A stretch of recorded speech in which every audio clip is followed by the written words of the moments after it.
I'm Andrew Elzinga. I'm Jason Gassion. I'm Carlo Galata. I'm Hunter Athanasio. And this is our mountain.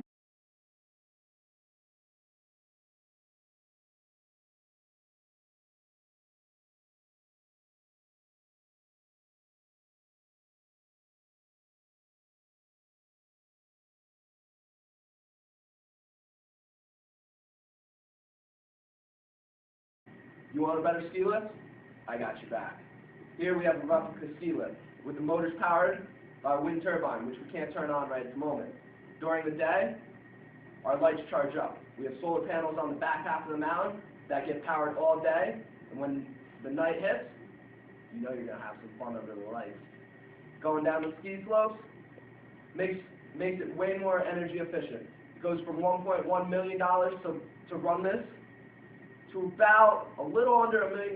So that's more money in your pocket, and you know that you can charge those people a little bit more to come down your ski slopes if they're powered by some LEDs, nice lit up field. Anybody's going to want to be there at night. So there are many fuel efficient ski lifts around the country already, but none of them have night skiing because of the fact that they don't want to use the extra electricity to power LEDs down, let's say, 700 square acres, because of the fact that that would be extremely expensive.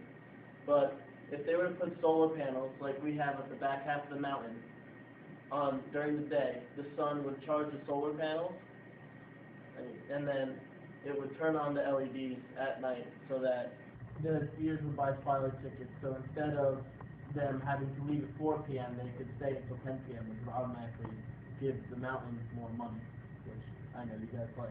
Now, the circuitry of these light stanchions are 3 12-volt LEDs on each pole, and they're wired in parallel from the bottom all the way up to the top, so that it keeps the same voltage. And yeah, that's pretty all around. So throughout the process of making this, we started off by gluing a bunch of wooden dowels together with wood glue that we cut the angles so that it would look like an actual mountain steep going up.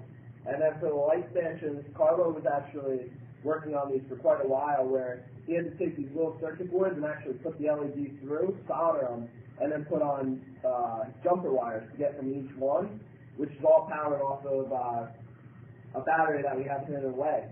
And then for this gearbox, we have a worm gear going to a 30 to a 20 tooth, which comes up to this big 30 tooth, which makes this for a nice even pole for a nice ride going down. And then Hunter will explain how he went into the creative process of actually making this look like a mountain and not just a bundle of sticks.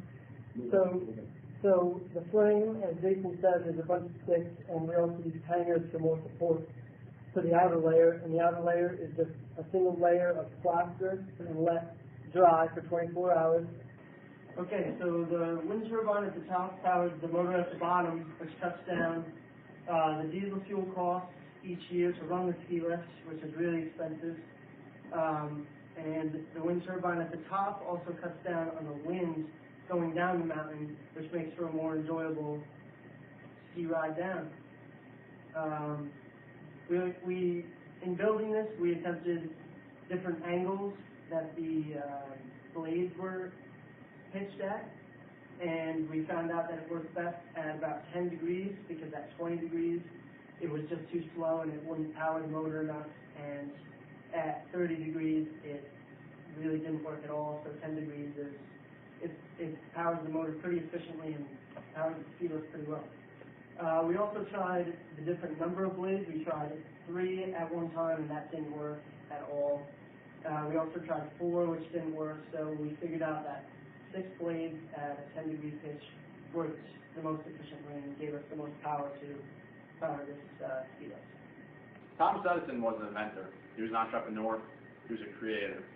He influenced us greatly when we did this project because he failed so many times, but he never gave up. And we faced so many struggles in building this mountain, on what materials to use, to what lights to use, and the alternative energy that we could harness and use to power this ski lift. So Thomas Edison showed us that even though you can fail, one of these times you're going to rise up and you will succeed. Thanks for watching our presentation. We hope you enjoyed it. We took a lot of time and hard work into making this mountain for the Edison Innovation Challenge, and thank you for your time. Thank you very much for listening to our presentation, and hopefully you buy in.